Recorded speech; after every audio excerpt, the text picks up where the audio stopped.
avec une question principale, Bachir, à qui profite le crime? Quel que soit le cas, quelle que soit la position. Si on réforme et que cela ne défend que les intérêts de ces personnes, cela ne nous intéresse pas. Oui. On a réformé la SDN, Oui. on a donné les Nations Unies. Mais est-ce que les Nations Unies répondent aux intérêts des Africains de nos jours? Disons non. Et les Africains devraient beaucoup tirer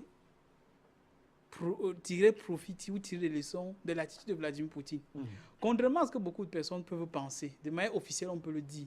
Mais le colonel Vladimir Poutine ne suit pas l'exemple de l'Afrique pour sortir de la CPI. Tout a été organisé et calculé.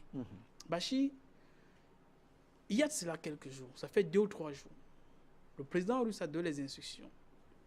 L'armée russe, je prends les éléments de la flotte de la mer Noire, se sont déplacés avec à leur tête le vaisseau amiral, le porte-avions Kuznetsov. Ils sont en train de bombarder depuis un certain nombre de jours à partir de la côte syrienne les sites des terroristes.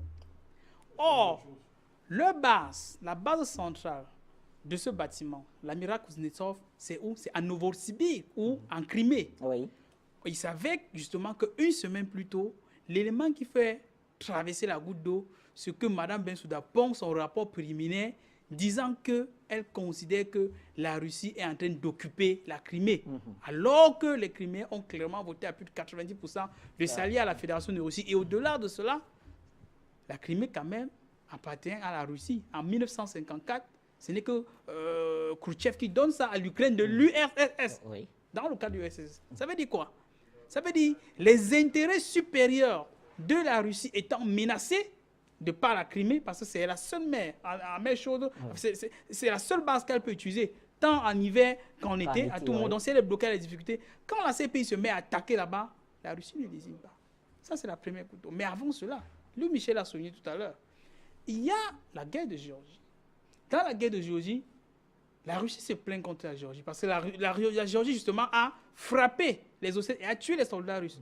Mais Bensouda dirigeante une enquête, curieusement, jusqu'à aujourd'hui, elle est en train d'accuser plutôt les soldats russes. Deuxième goutte d'eau, mais ce qui est encore très mauvais, et on ne souligne jamais cela, c'est qu'en 2002, parce que jusqu'à avant 2002, les États-Unis avaient signé le traité de Rome. Clinton avait signé le traité de Rome. Mais quand Bush arrive, en 2002, il retire la signature. Ça veut dire que l'acte qu'a fait le colonel Vladimir Poutine actuellement, Bush avait fait ça en 2002. Il avait retiré la signature des États-Unis du traité de Rome. Ce qui a permis qu'ils font tout ce qu'ils ont pu faire par le monde entier. Et Poutine était déjà au pouvoir. Il a plié les doigts, il plie les doigts, il attend le moment opportun. Premièrement, il attend que vous avez une assemblée générale de la CPI et il frappe. Deuxièmement, il donne les instructions à l'amiral Kuznetsov et dit allez bombarder en Syrie. Pourquoi? Parce qu'ils sont en train de menacer les intérêts. Tout cela, c'est enchaîné. C'est enchaîné et c'est organisé. Pour dire quoi? Quand les Russes et les puissances, pour la plupart sur la scène internationale, se rendent compte que leurs intérêts vitaux sont menacés, ils ne lésinent pas sur les moyens. Et cela devrait être le cas pour les Africains. De ne jamais attendre que ce sont d'autres qui prennent les devants avant de se décider. Et une des questions que nous avons beaucoup parlé tout à l'heure, c'était la question monétaire.